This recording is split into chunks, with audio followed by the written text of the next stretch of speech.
So running a business, whether it's with car rentals, e-commerce, beauty, whatever it is, it requires a strong mindset, strong discipline, but most importantly, boundaries. You're not just working a job, you're truly building something that requires time, commitment, and flexibility.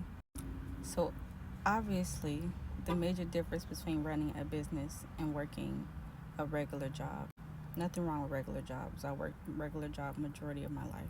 Is that when you work that regular job, you are getting paid as soon as you clocked in. Versus running a business, you're putting in hours up front without an immediate investment. Whether that's planning. Planning is everything. Planning your schedule, planning your marketing skills, planning what to advertise, how to advertise. If you need to hire someone to do this, requires a lot and a lot of strategy as well. You have to deal with setbacks and slow days and unexpected challenges. And there's times you have to sacrifice your own personal time.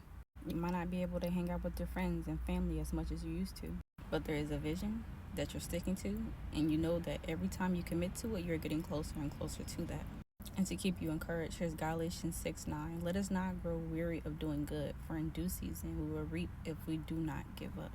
What I really wanted to focus on is setting up boundaries in relation to policies.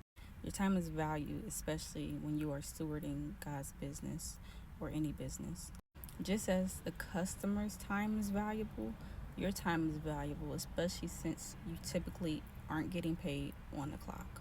Your payment measurement is so much more different because when you're working that 9 to 5 job or regular job or whatever you want to call it, is when you clock in, you are knowing for sure that if it's a slow day, if it's a fast day, you are still getting paid the same rate.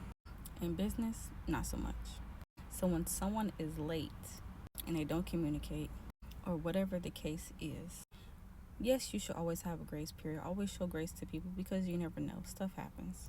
But once they go past that grace period, then you need to be firm about that.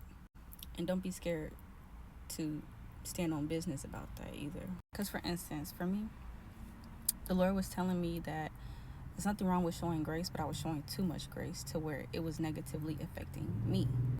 For example, in the car rental business, I offer deliveries, pick up and drop off. So there's one individual, he was just extra privileged, but he was extremely late. Not 30 minutes, not an hour, not two. He was anywhere, if I remember correctly, it was anywhere between 6 to 8 hours late, but that's extremely late.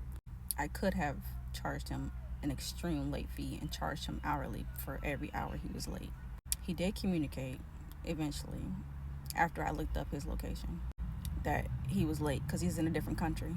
But I understand the situation that he was in and what came about. But regardless, again, I know this could be like a very hard line to measure for people who are truly following Jesus when you don't want to be too harsh, but you also don't want to be overly flexible. So just talk to the Holy Spirit about that as well. But most importantly, when you have these policies set up at the forefront of your store and they're clear, crystal clear, you stand on that, okay? And don't feel guilty. Don't feel guilty about enforcing it.